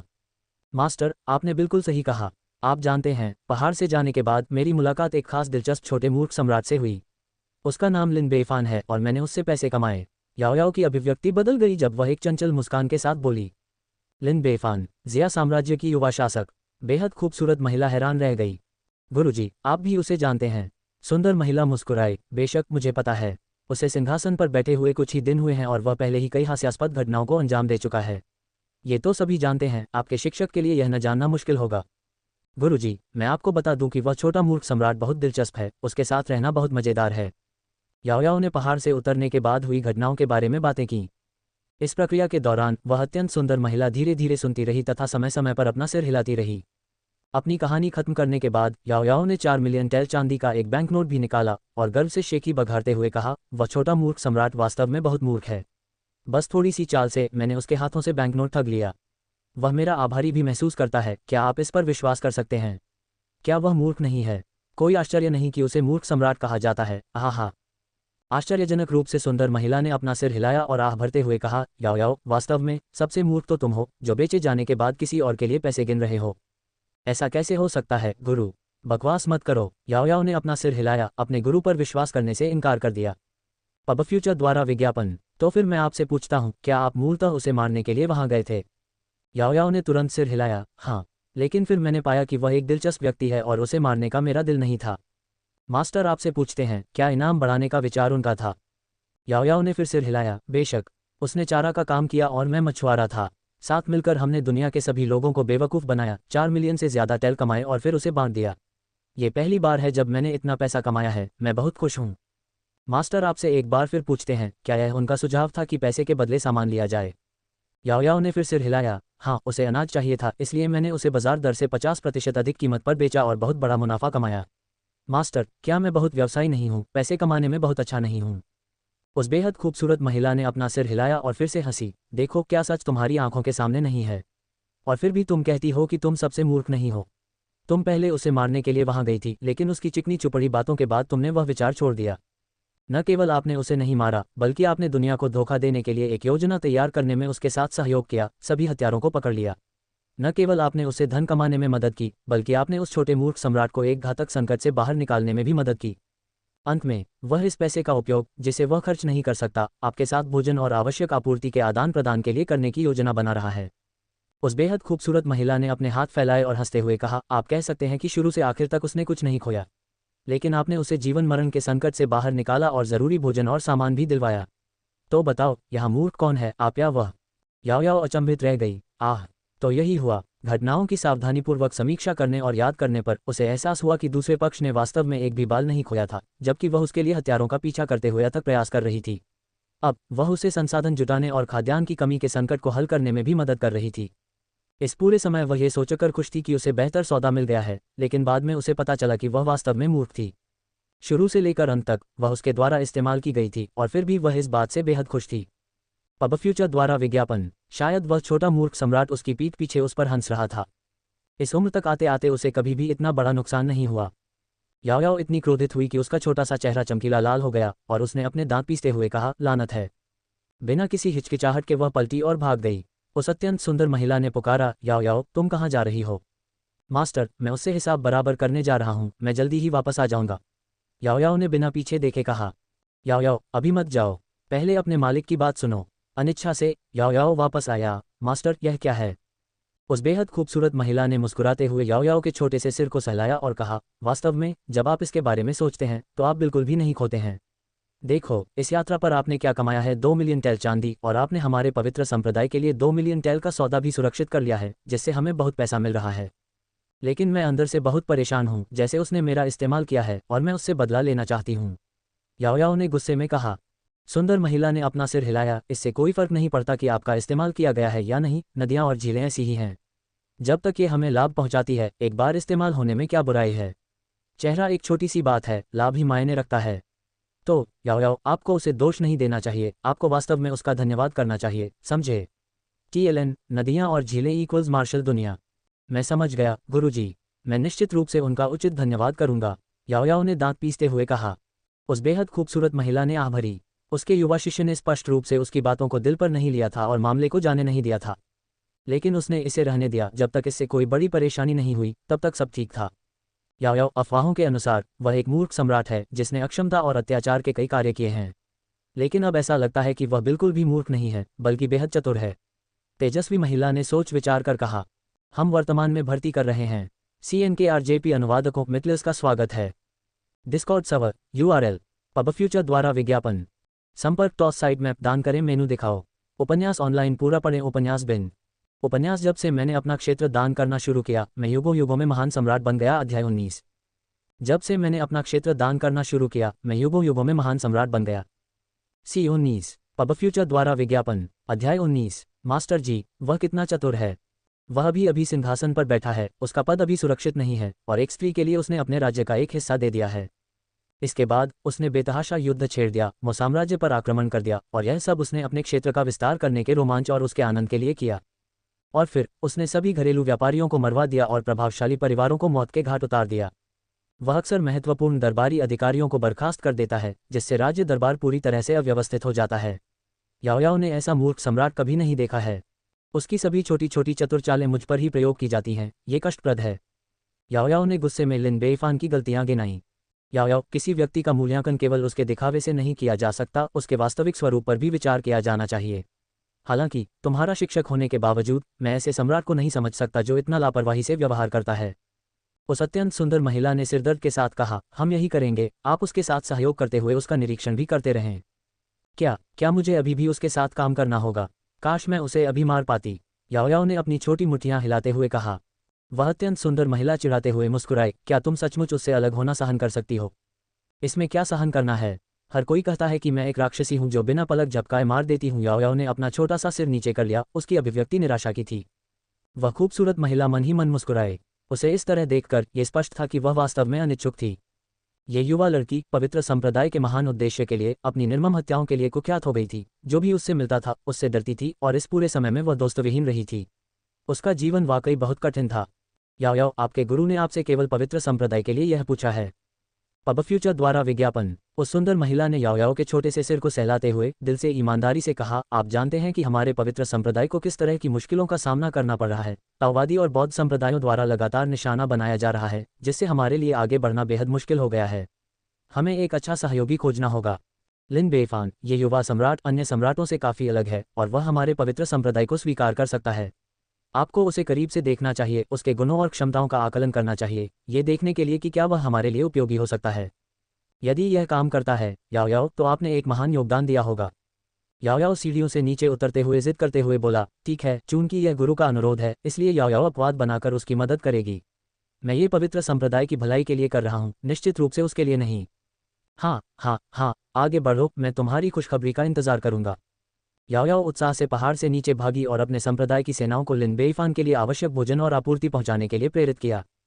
लिन बेईफान ने व्यक्तिगत रूप से उनका अभिवादन किया। आपूर्ति वाहनों की अंतहीन कतार को देखते हुए वह बहुत खुश था। याओ याओ, आपने कड़ी मेहनत की है। मैंने पहले से ही एक दावत तैयार करने का आदेश दिया है। आज रात हम तब तक नहीं रुकेंगे जब तक हम नशे में न हों। याओ याओ ने नाक भान सिकुड़ी और उसे अनदेखा करते हुए अपना सिर दूसरी ओर घुमा लिया। लिन बेईफान ने हैरान होकर पूछा, क्या गड़बड़ है? छोटे मूर्ख सम्राट, तुमने ये पूछने की हिम्मत कैसे की? याओ याओ ने अपनी छोटी छोटी मुट्ठियां भींचते हुए और गुस्से में कहा, मैं इस समय पूरे दिल से तुम्हारी मदद कर रही हूँ, लेकिन शुरू से आखिर तक तुम मुझे एक कुली की तरह इस्तेमाल कर रहे हो।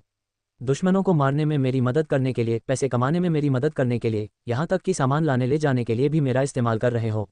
कौन सा अच्छा दोस्त ऐसा करता है? ये याओ याओ बहुत गुस्से में है और इसके परिणाम गंभीर होंगे। लिन बेईफान ने आह भरी, उसके चेहरे पर एक कड़वी मुस्कान थी। तुम सही कह रहे हो, मैं वाकई हमेशा से तुम्हारा इस्तेमाल करता रहा हूँ। इसके लिए मेरा दिल अक्सर तड़पता है, तुम्हारे प्रति दोषी महसूस करता है। लेकिन लिन बेईफान गुस्से में दहाड़ते हुए बोला, मैंने क्या गलत किया है? मैं तो बस एक शक्तिहीन छोटा सम्राट हूँ। बाहरी दुश्मन दबाव डाल रहे हैं, आंतरिक गद्दार अराजकता पैदा कर रहे हैं और मेरा जीवन दूसरों के हाथों में है। सम्राट बनना बहुत कठिन है। मैं बस इस खतरनाक दुनिया में जीवित रहना चाहता हूँ। इसमें क्या गलत है? नए नॉवेल्स के लिए 3 पाउंड्स एनकॉम पर जाएं। चींटी भी जीवन से चिपकी रहती है। मैं जीना चाहती हूँ और मैं मरना नहीं चाहती। मुझे बताओ याओ याओ, क्या यह इतना गलत है? याओ याओ पूरी तरह अवाक और अभिभूत रह गई। पब फ्यूचर द्वारा विज्ञापन। लेकिन गंभीरता से सोचने के बाद उसे एहसास हुआ कि इसमें कुछ सच्चाई है। दूसरा व्यक्ति एक युवा सम्राट है जिसका देश बर्बादी के कगार पर है और उसका जीवन दूसरों के द्वारा दान में दिया जा रहा है। उसके पास खुद की रक्षा के लिए कोई वास्तविक साधन नहीं है, जिससे जीवित रहना अत्यंत कठिन हो गया है। जिंदा रहने के लिए उन्हें कुछ ऐसे काम करने पड़े जो उनकी अंतरात्मा और नैतिकता के खिलाफ थे, जो समझ में आता है। इसके अलावा भले ही उसने वे चीजें की, उसने उसे कोई नुकसान नहीं पहुंचाया और वास्तव में उसने उसे अप्रत्याशित रूप से भाग्य बनाने में भी मदद की। एक क्षण में उसका आधा गुस्सा गायब हो गया। लिन बेईफान के दिल टूटने के भाव को देखकर उसका दिल नरम पड़ गया और उसका गुस्सा आधे से भी कम हो गया। ठीक है, इतना दुखी होना बंद करो। अब मैं तुम्हें समझ गया हूँ, मैं तुम्हें दोष नहीं दूंगा। लिन बेईफान बहुत भावुक हो गया। याओ याओ, समझने के लिए धन्यवाद। आप एक विचारशील और दयालु लड़की हैं। लेकिन याओ याओ ने जिद करते हुए कहा, तुम्हारी धोखेबाज हरकतें बहुत ही घिनौनी थीं। मुझे अभी भी कुछ हद तक नाराजगी महसूस होती है और मैं वास्तव में तुम्हारे साथ कोई सौदा नहीं करना चाहता। हम्फ। ऐसा कहकर वह पुनः घूम गई और अपने सिर के पिछले हिस्से को पीछे छोड़ गई। लिन बेईफान ने बगल से एक जंगली फूल उठाया और उसके सामने पेश किया। यह आपके लिए एक फूल है, आप फूल की तरह सुंदर बने। याओ याओ ने फूल को नाक से सहलाते हुए स्वीकार कर लिया। पर्याप्त नहीं। लिन बेईफान ने एक और जंगली फूल तोड़कर उसे दे दिया। यह आपके लिए एक और फूल है, आप इतनी आकर्षक हों कि आप चांद को भी मात दे दें और फूलों को शर्मसार कर दें। याओ याओ ने इसे फिर से लिया। अभी भी सूंघ रहा था, अभी भी पर्याप्त नहीं है। लिन बेईफान ने कई फूल चुने और उन्हें एक गुलदस्ता में बांध कर दिया। यह आपके लिए एक गुलदस्ता है जो आपको हर दिन खर्च करने के लिए ढेर सारा पैसा देता है। ये काफ़ी अच्छा होना चाहिए, है ना? याओ याओ ने फूलों को मुस्कुराते हुए स्वीकार किया, जिससे उसका चेहरा खिल उठा। लिन बेईफान भी बहुत खुश थी। इस छोटी सी लड़की को खुश करना बहुत आसान था, बस कुछ फूलों ने ही काम कर दिया था। हम वर्तमान में भर्ती कर रहे हैं। CNKRJP अनुवादकों मितलिस का स्वागत है। Discord server URL pub future द्वारा विज्ञापन। संपर्क टॉस साइट मैप दान करें, मेनू दिखाओ।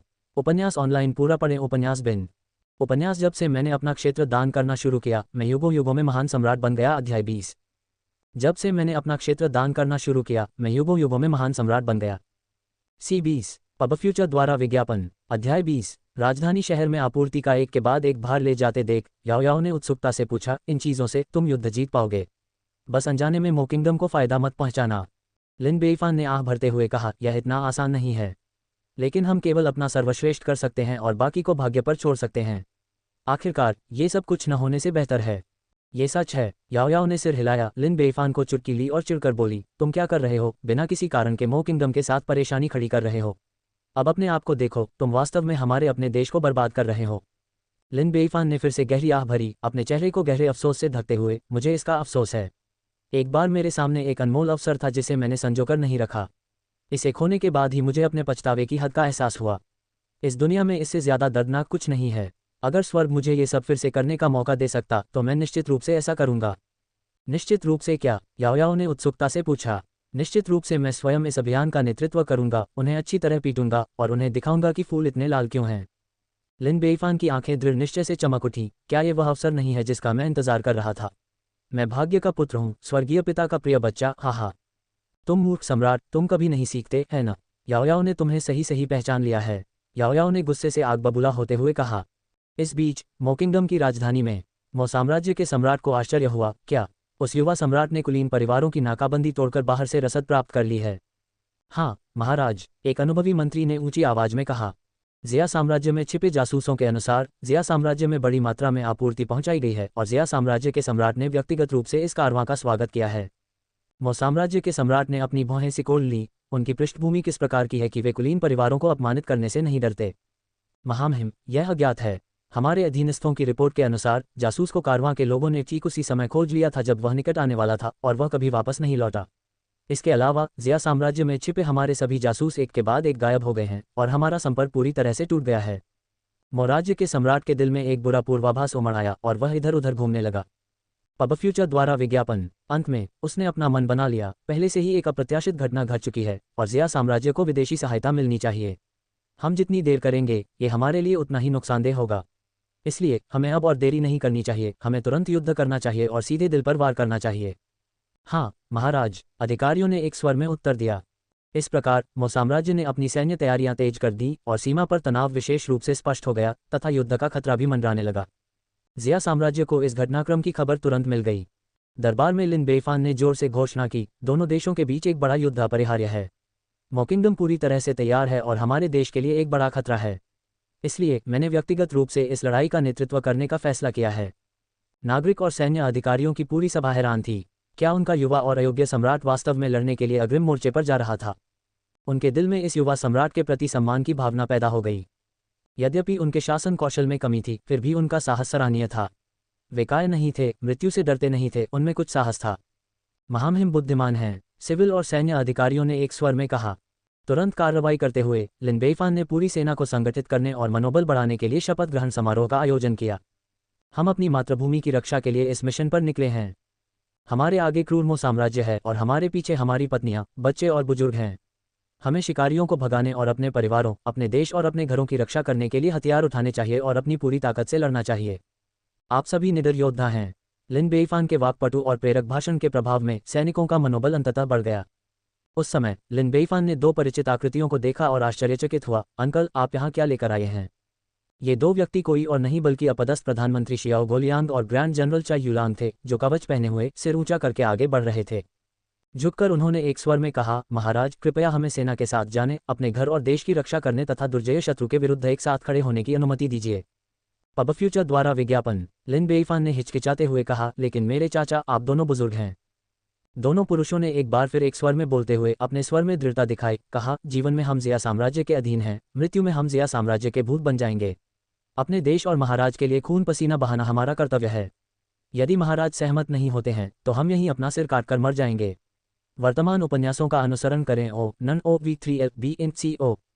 लिन बेइफान बहुत भावुक हो गया। ऐसे वफादार और समर्पित लोग मिलना दुर्लभ है, तो कृपया रुकें, मैं आपको शराब पिलाऊंगा। धन्यवाद महाराज। दोनों व्यक्तियों ने शराब पी और फिर एक दूसरे को देखा। इस अभियान पर उनका उद्देश्य अपने देश के लिए लड़ने से कहीं बढ़कर था। वह था लिन बेइफान की रक्षा करना।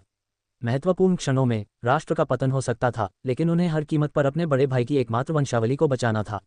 परिवार की वंशावली समाप्त नहीं होनी चाहिए। उस समय प्रत्येक व्यक्ति के हाथ में शराब का एक कटोरा था। लिन बेइफान ने गंभीर भाव से कहा, इस शराब को हीरो की शराब कहा जाता है, खासतौर पर इस यात्रा पर निकलने वाले आप बहादुर लोगों के लिए। इसे पीने के बाद हम सभी नायक और योद्धा बन जाते हैं। एक बार युद्ध के मैदान में मौत से लड़ो।